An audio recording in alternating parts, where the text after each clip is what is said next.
As an immigrant to this country, I would like to say a few words to my fellow Americans and to our friends around the world about the events of recent days. Now, I grew up in Austria. I'm very aware of Kristallnacht, or the Night of Broken Glass. It was a night of rampage against the Jews carried out in 1938 by the Nazi equivalent of the Proud Boys. Wednesday was the day of broken glass right here in the United States. The broken glass was in the windows of the United States Capitol. But the mob did not just shatter the windows of the Capitol, they shattered the ideals we took for granted. They did not just break down the doors of the building that housed the American democracy, they trampled the very principles on which our country was founded. Now, I grew up in the ruins of a country that suffered the loss of its democracy. I was born in 1947, 2 years after the Second World War. Growing up, I was surrounded by broken men drinking away their guilt over their participation in the most evil regime in history. Not all of them were rabid anti-Semites or Nazis. Many just went along, step by step, down the road. They were the people next door. Now, I've never shared this so publicly because it is a painful memory. But my father would come home drunk once or twice a week, and he would scream and hit us and scare my mother. I did not hold him totally responsible because our neighbor was doing the same thing to his family, and so was the next neighbor over. I heard it with my own ears and saw it with my own eyes. They were in physical pain from the shrapnel in their bodies and in emotional pain from what they saw or did. It all started with lies and lies and lies and intolerance. So being from Europe, I've seen firsthand how things can spin out of control. I know there is a fear in this country and all over the world that something like this could happen right here. Now, I do not believe it is, but I do believe that we must be aware of the dire consequences of selfishness and cynicism. President Trump sought to overturn the results of an election, and of a fair election. He sought a coup by misleading people with lies. My father and our neighbors were misled also with lies, and I know where such lies lead. President Trump is a failed leader. He will go down in history as the worst president ever.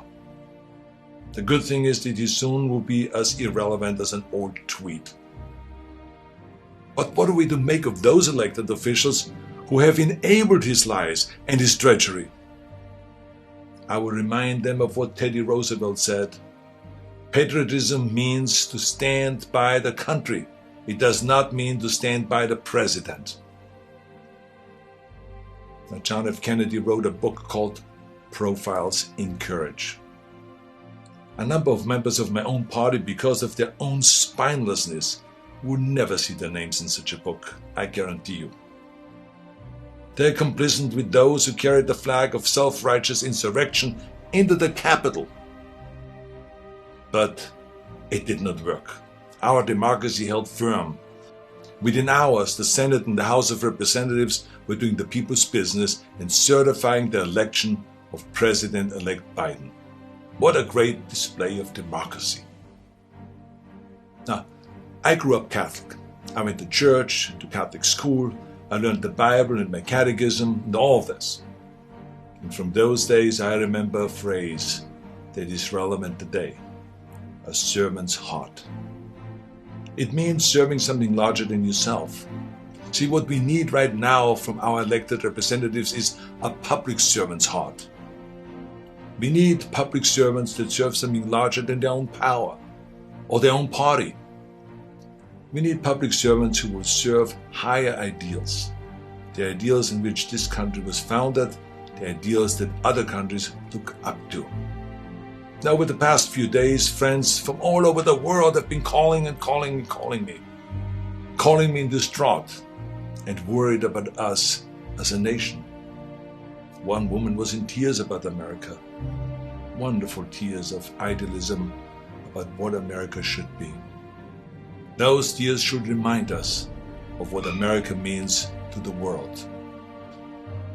Now I've told everyone who has called that as heartbreaking as all of this is, America will come back from these dark days and shine our lights once again.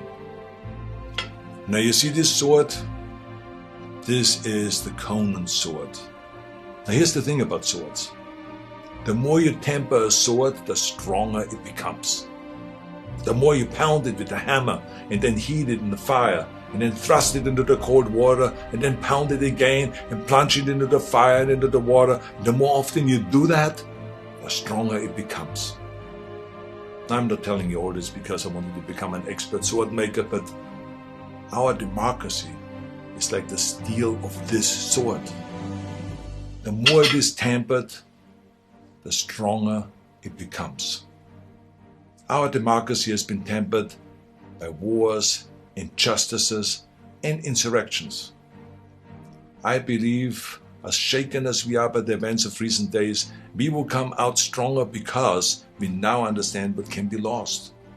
We need reforms, of course, so that this never ever happens again. We need to hold accountable the people that brought us to this unforgivable point. And we need to look past ourselves, our parties and disagreements, and put our democracy first. And we need to heal together from the drama of what has just happened. We need to heal not as Republicans or as Democrats, but as Americans.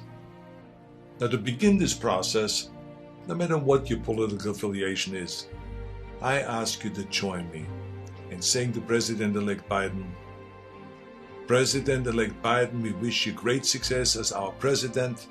If you succeed, our nation succeeds.